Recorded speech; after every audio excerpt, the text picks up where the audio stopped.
Hi everyone, hope we are good today and we are doing well. So today I have a short story, of course, and this story it's based on our the money management. Yes.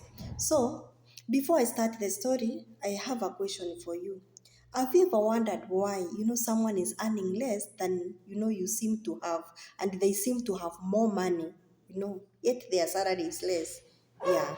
So that is my question for you today. So I have these two friends who used to get paid at the same time.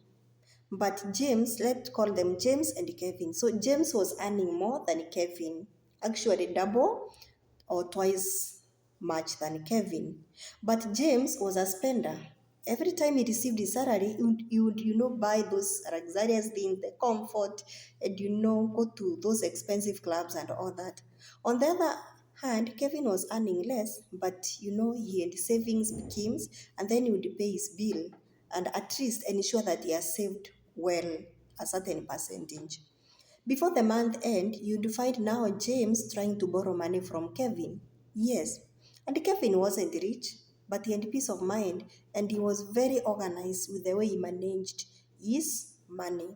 Now, when you look at these two, as much as they have differences in salary, I feel that the major difference is their spending habit. One was a spender with James, but Kevin was not a spender.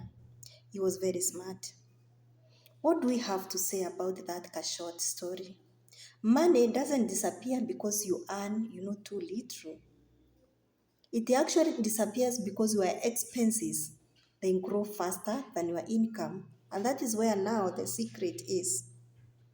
And when you want to build your wealth, it's not how much you earn. No. It is actually how wisely you manage what you earn. Just like Kevin used to earn very little, but was a very good manager. And he knew that before I do anything, I pay my bills, I put a certain percentage for savings, and the rest now I can use. Yes. So this story is teaching us how to control our expenses before they control our future, because expenses can control our future, and you realize each and before the end of the month you have nothing. Yes, Kevin, through his savings, he was able to invest in businesses because he had so much savings at the end of several years. And finally, I have a question for you before I end. Are your expenses working for you, or are you working just to pay your expenses? Bye.